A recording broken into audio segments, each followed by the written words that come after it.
Well, I think I'd start a lot where Ms. Porter started. And I do think that the board, in trying to figure out a standard, and the board gets into some pretty specific issues about expenditure of dollars, like should we repair a 1000 series car.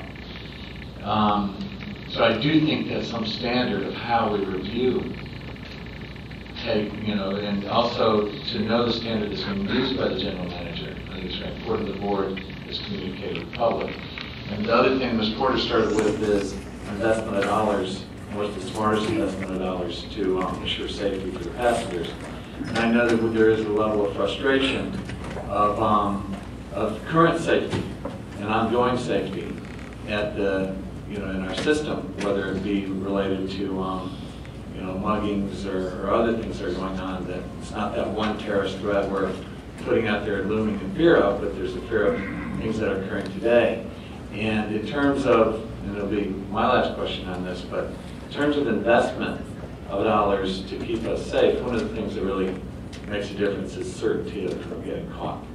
And a couple of things have occurred that have caused me to have some questions about our camera ability, of how much we actually see, and if we have a camera system that is adequate to the standards, Chief, that you need in order to create certainty of getting caught, whether there's someone being injured on a platform or elsewhere in our system.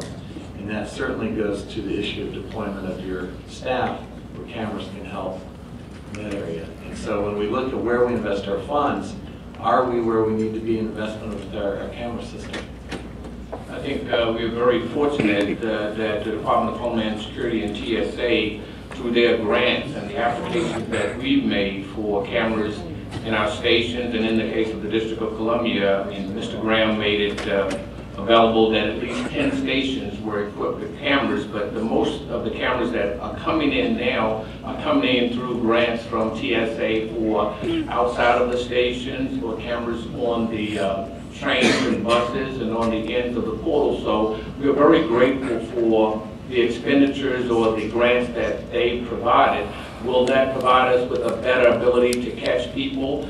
It may be something that better enables us to investigate or to conclude. When you have cameras, there are a lot of cameras that are already in the system, and so we need to have smart technology, and that's what we're shooting for, so that the cameras tell us when something is out of the norm.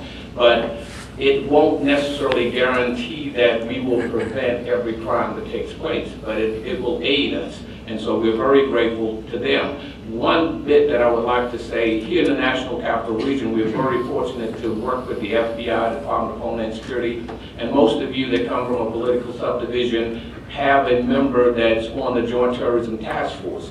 And that has proven to be very beneficial, because when we talk about specific and credible threats, some of those threats happen every hour, every day, and they're the people that follow up on those threats. And a lot of times, the planning takes on 6-7 months. So try to wait for specific threats, and you're behind the curve. So we appreciate the level of collaboration and effort with them. Many times, information is shared with me. I share it to the best of my ability with the general manager, absent the source that talks about things that it's not in the public's arena. But those are things that happen every day, and I think, as Mr. Downey indicated, transit is a very, very, very lucrative target. And I think that's quite clear in all the regions that you want to go. And right behind New York, Washington, D.C.